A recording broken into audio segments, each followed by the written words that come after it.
অবশেষে আবারও দেখা গেল মেগাস্টার শাকিব খানকে নতুন লুকে, তাও আবার কলকাতা শহরে।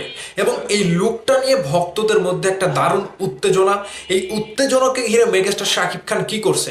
মেগাস্টার শাকিব খান প্রিন্সের ডাবিং এ গিয়েছিল এই লুকটাতে।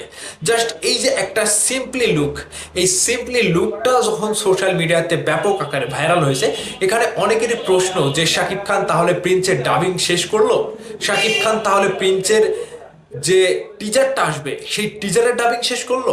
অনেকের মতামত কিংবা অনেকের জানার ইচ্ছা যে এই মুহূর্তে যদি তাড়াহুড়ো করে প্রিন্সের ডাবিংটা মেগাস্টার শেষ করে তাহলে বিষয়টা একটু অন্যরকম হয়ে যাচ্ছে নাকি। আবার এইদিকেও সময় নাই, টিজার দেওয়ার সময় চলে এসেছে, খুব কাছাকাছি আসছে টিজারের সময়টা। বারবার আমরা রিপিট করছি যে এত তারিখে আসবে, মার্চের ফার্স্ট উইকে আসবে। এই যে এইরকম একটা সময়ের প্রিন্স টিম, মানে এইরকম একটা সময়ে প্রিন্স টিম কিন্তু তারাও চাচ্ছে যে বেশ ভালো আকারের একটা টিজার কিংবা ভালো আকারের ভয়েস ওভার কিংবা ডাবিং এর যে ব্যাপারটা উঠে আসে বারবার। কলকাতা শহরে কিন্তু মেগাস্টার শাকিব খান এর আগে অনেকবার ডাবিং করেছে, অনেক সিনেমার ডাবিং করেছে। এমনকি টিজার কাট দেওয়ার পরে যে ভয়েস ওভারগুলো তারা যে পাচ্ছে, এই মানে ভয়েস ওভার থেকে শুরু করে টিজার কাটের ব্যাপারটা কিন্তু কলকাতাতেই চলছে। কলকাতায় ব্যাপক আকারে খেলা চলছে মেগাস্টার শাকিব খানের।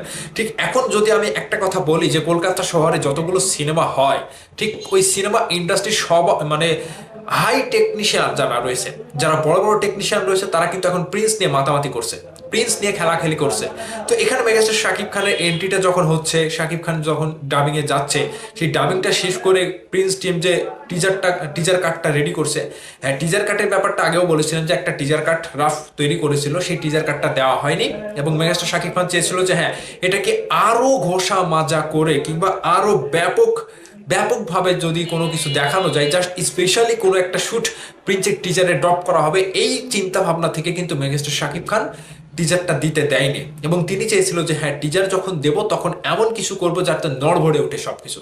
ঠিক সেখান থেকে প্রিন্সের ডাবিং শুরু করলো, ডাবিং শেষ করে আবারও হয়তো দু একদিন ডাবিং চলবে আরো।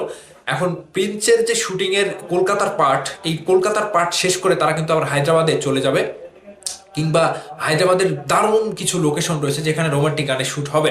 এবং এই তথ্যটা প্রযোজনা প্রতিষ্ঠান থেকে কিংবা প্রিন্সের টিমের মারফত থেকে যা কিছু জানা যাচ্ছে যে প্রিন্স টিম এখন মানে সবকিছু প্রায় শেষের দিকে, সবকিছুই প্রায় শেষের দিকে। এখন ডাবিং শেষ করবে সুন্দরভাবে শাকিব খান থেকে শুরু করে, মানে শাকিব খানের ডাবিং প্রায় শেষের দিকে। এখন অন্যান্য শিল্পী যারা রয়েছে, অন্যান্য অভিনেতা অভিনেত্রী যারা রয়েছে, আর্টিস্ট যারা রয়েছে, তাদের ডাবিংটা চলবে। মেগাস্টার শাকিব খান ততক্ষণে তারা প্রিন্স টিম নিয়ে তারা শুটিং করে আসবে। হায়দ্রাবাদে শুটিং এর কথা রয়েছে। এবং হায়দ্রাবাদ থেকে যে রোমান্টিক গানের শ্যুটটা হবে, সেই গানটা কিন্তু ভাই জোশ, সেই গানটা কিন্তু ব্যাপকভাবে সাড়া ফেলবে। ঠিক প্রিয়তমার থেকেও অনেক বড় কিছু হতে যাচ্ছে। আমি আবারও বলছি যে মেগাস্টার শাকিব খান কলকাতায় যে দাপে বেড়াচ্ছে প্রিন্সের শুটিং করতে, প্রিন্সের ডাবিং করতে, ঠিক সেই জায়গা থেকে প্রিন্সের টিম বিশাল বড় রকমের চমক নিয়ে খুব শীঘ্রই আপনাদের সাথে হাজির হবে এবং আপনাদের সাথে সেই খুশিটা ভাগাভাগি করে নেবে। হতে পারে সেটা টিজার, হতে পারে সেটা অন্য কিছু, তবে টিজার আসার সম্ভাবনা সব থেকে বেশি। 100 টিজারটা আসবে সর্বপ্রথম। সাকিবিয়ান আপনারা কতটুকু খুশি অবশ্যই ভিডিওর নিচে কমেন্ট করে জানাবেন। ততক্ষণে আপনাদের কাছ থেকে বিদায় নিচ্ছি, আবার নতুন কোনো আপডেট নিয়ে খুব শীঘ্রই হাজির হচ্ছে।